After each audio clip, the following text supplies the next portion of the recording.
Hey, I'm Corey, and I'm about to narrate The Black Cat by Edgar Allan Poe. For the most wild, yet homely narrative which I am about to pen, I neither expect nor solicit belief.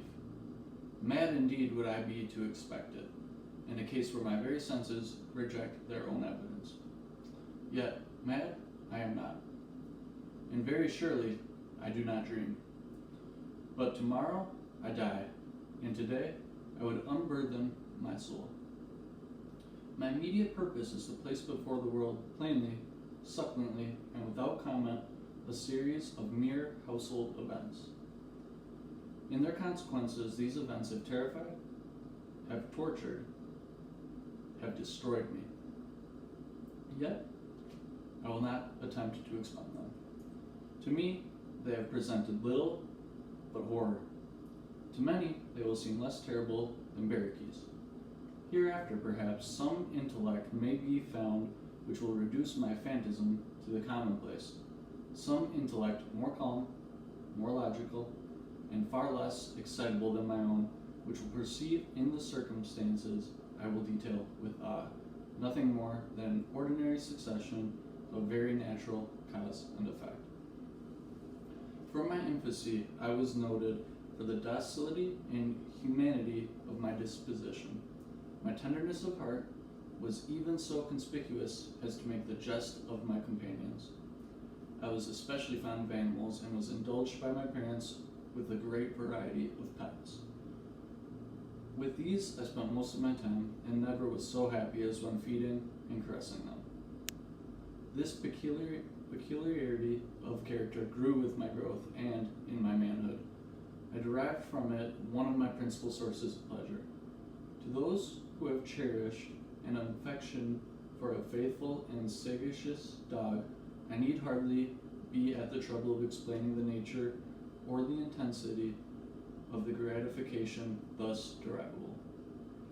There is something in the unselfish and self-sacrificing love of a brute which goes directly to the heart of him who has had frequent occasion to test the paltry friendship and gossamer fidelity of a mere man. I married early, and was happy to find in my wife a disposition not uncongenial with my own.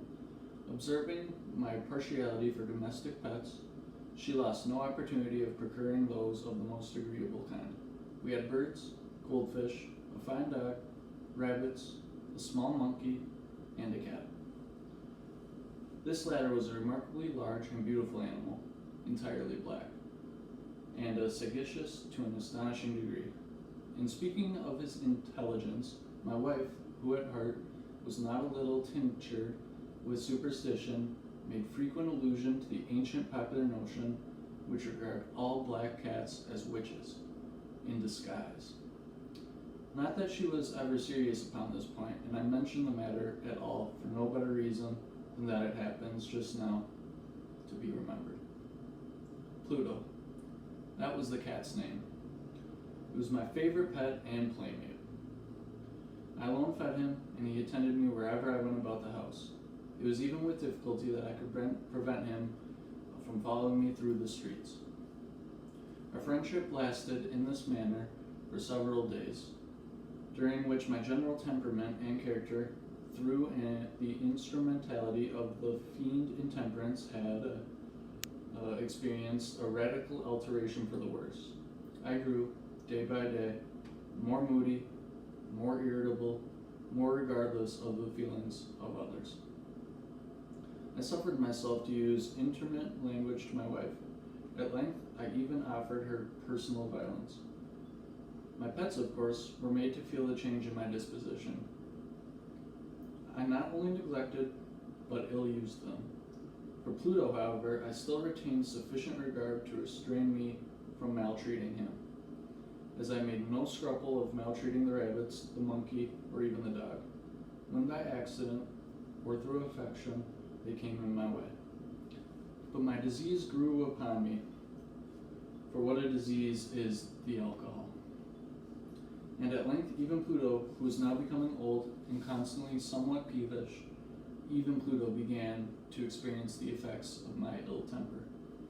One night, returning home, much intoxicated, From one of my haunts about town, I fancied that cat avoided my presence. I seized him, when in his fright at my violence, he inflicted a slight wound upon my hand with his teeth. The fury of a demon instantly possessed me. I knew myself no longer. My original soul seemed, at once, to take flight from my body. And a more than fiendish malevolence, gin-nurtured, thrilled every fiber of my frame.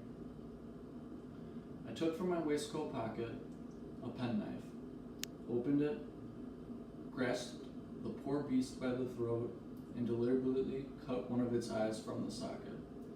I blush, I burn, I shudder, while I penned the damned atrocity.